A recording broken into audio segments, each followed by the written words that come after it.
Y quien puede entender mucho mejor este mensaje de Antonio Caño es el primer redactor del primer periódico de Colombia, su director, don Roberto Pombo. Vamos a el tiempo para conocer con don Roberto cuál es su opinión y qué entiende él de este mensaje de Antonio desde el país, el futuro de la prensa, el futuro del papel.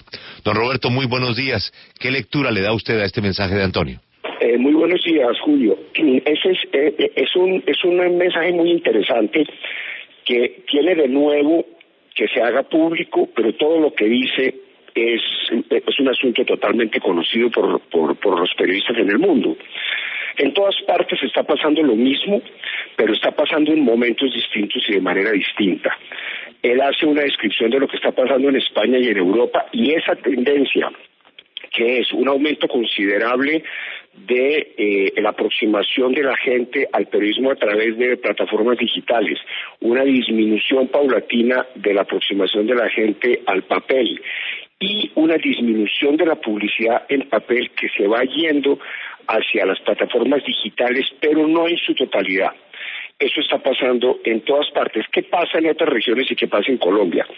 En Colombia no se puede afirmar absolutamente que la gente está despreciando, por decirlo de alguna manera, el papel, porque en América Latina hay un aumento considerable de otro tipo de periódicos en unos volúmenes muy grandes. Estoy hablando de periódicos populares de todo orden, amarillistas y populares que no lo son, de alta circulación y periódicos gratuitos, de manera que en ese sentido la frase no se puede poner absoluta. Lo que sí está sucediendo y lo que es absolutamente cierto es que todos los periódicos del mundo estamos buscando fórmulas para enfrentar el futuro que tiene unas amenazas económicas muy grandes y no existe una fórmula general. Cada cual trata de orientarse de acuerdo a fórmulas de otros sitios, algunas que combinan el refuerzo del papel a través de suscripciones, otros que cobran por entrar a Internet, otros que hacen esfuerzos para cobrar mucho por su publicidad en Internet, pero digamos, estamos en la mitad de la revolución y yo creo que no hay una fórmula para eso y que quien sea más ingenioso y tenga una relación más cercana con sus audiencias y tenga la capacidad para interpretarlas más, pues le irá mejor que otros. Es demasiado temprano, pero actitudes como la que el director Caño hace en el país es lo que hay que hacer y lo que se está haciendo desde hace muchos años en todo el mundo. Don Roberto, pero eso quiere decir que pues allá llegaremos, pero Colombia todavía no está tan cerca como lo está comenzando a estar Europa de tomar esas decisiones. No, las decisiones ya están tomadas. El tiempo lleva 10 años en que su redacción es una redacción de convergencia basado en el análisis real de que el mundo está cambiando.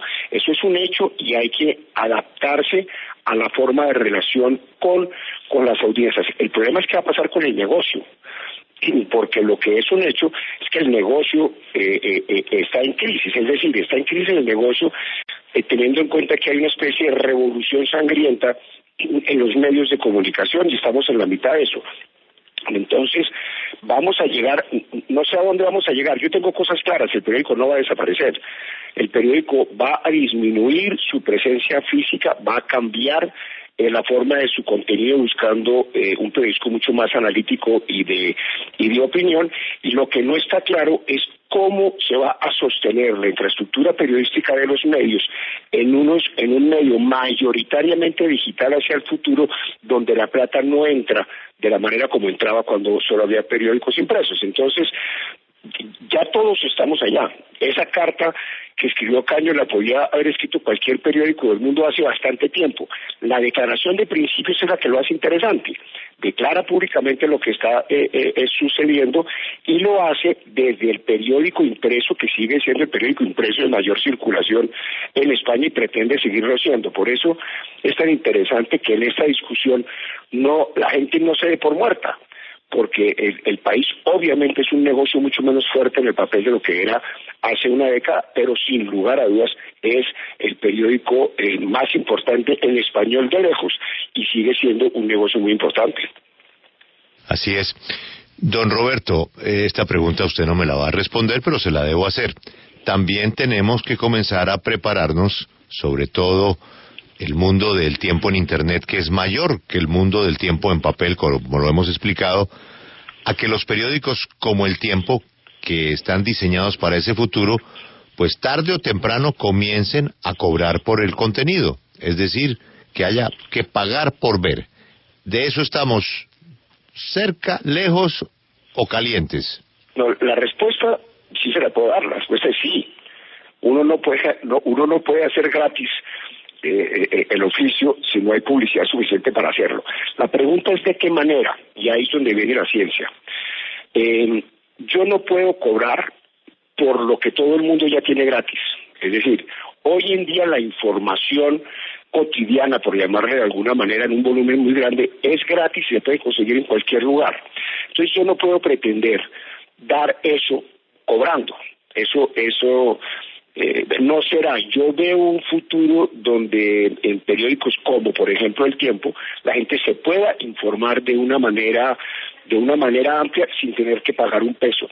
Nosotros mismos estamos estudiando fórmulas para ver a partir de qué momento y qué tipo de información uno sí le puede cobrar a sus usuarios, que es una decisión compleja, porque el comportamiento de la gente en Internet es compleja, pero estoy seguro que vamos allá. Lo que sí estoy seguro es que no vamos a poder cobrar por todo, tal como lo decidimos sin pensarlo durante muchos años, y es que nuestro trabajo como informadores de noticias lo dábamos gratis.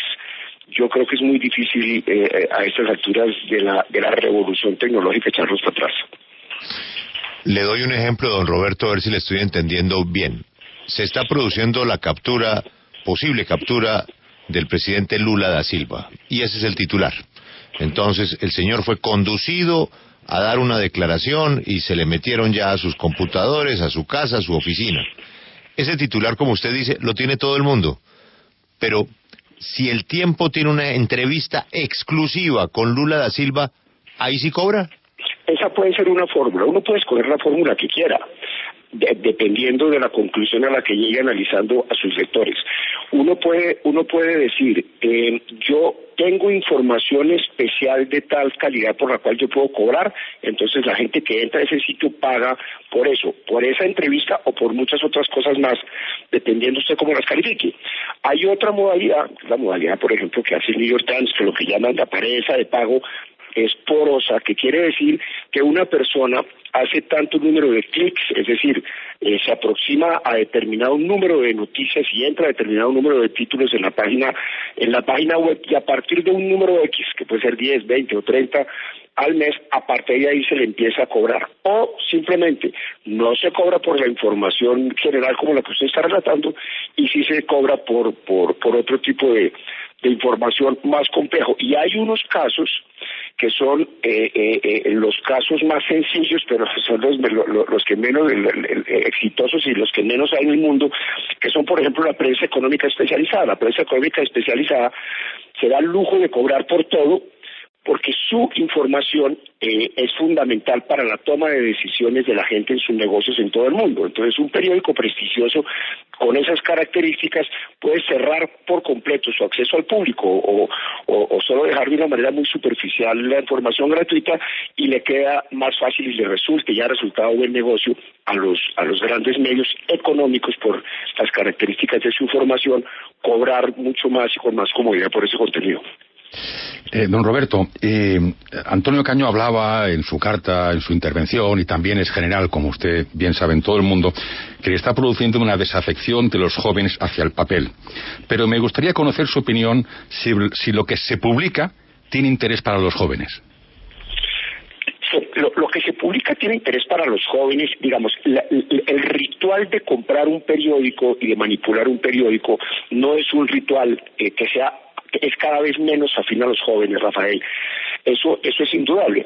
El contenido no necesariamente. El contenido no necesariamente, en muchísimas ocasiones, casi que habitualmente, contenidos densos de periódico puestos en la página web terminan siendo consultados masivamente por una población mucho más joven. Y la descripción que hace el director del País sobre la escena en las calles de Madrid también es muy interesante. Los periódicos en Madrid y en España se compran históricamente de una manera mayoritaria en los puestos en la calle. En el caso de Colombia no es así. En el caso de Colombia, el mayor volumen, o por lo menos es el caso del periódico que yo dirijo, el mayor volumen es suscripciones que la gente recibe en sus casas. En la calle, en Colombia, se está produciendo el mismo fenómeno. Hay un descenso de la actitud de la gente de llegar e ir a los puestos a comprar el periódico para informarse como una actitud cotidiana. Sin embargo, el comportamiento de las suscripciones no es así. Se mantiene, se fortalece, en algunas temporadas sube. Entonces, me resulta muy difícil llegar a conclusiones tan contundentes como las que hace el País sobre la aproximación de la gente al periódico, al periódico de papel, porque el comportamiento social es distinto. Repito, yo estoy seguro que todos terminaremos en el mismo sitio, pero los momentos históricos, dado el desarrollo de las sociedades y la forma específica como se dan las cosas, son diferentes. Don Rafael, usted y yo terminaremos firmes en el kiosco y en el café con el papel, ¿no? Sí, eso forma parte, y en el libro. Pero yo lo que no estoy muy convencido, Roberto, es que en este momento, permíteme que te lo ejemplifique en el tiempo para hacerlo más sencillo. Lo que publica hoy el Tiempo, ¿le interesa a un joven que tiene en este momento 18 años? Lo que publica el Tiempo puede interesarle, pero a él no le interesa ir a buscar un periódico de papel para leerlo. Él lee eso y muchas otras cosas más en las plataformas que son más amigables para él, que fundamentalmente es el teléfono. Hoy en día, cerca de la mitad de las personas que consultan el Tiempo por internet lo consultan desde el teléfono, no desde el computador de escritorio. Entonces, está clarísimo que el periódico de papel es un periódico para una población vieja y eventualmente cada vez más envejecida, aunque ensayos como el del New York Times, en el que cobra por su lectura en la página web y lo mezcla con suscripciones, especialmente con suscripciones de papel de fin de semana, han logrado que gente más joven se aproxime al papel por temporadas muy cortas, por ejemplo, periódicos del fin de semana, etcétera. Pero digamos, el periódico de papel en la mano es cada vez más alejado de la población joven, sin lugar a dudas. Don Roberto, gracias por comentar con nosotros este tema de coyuntura por cuenta de su colega Antonio Caño en El País. Aprovecho para desearle un buen fin de semana. Muchísimas gracias, Julio. Bueno.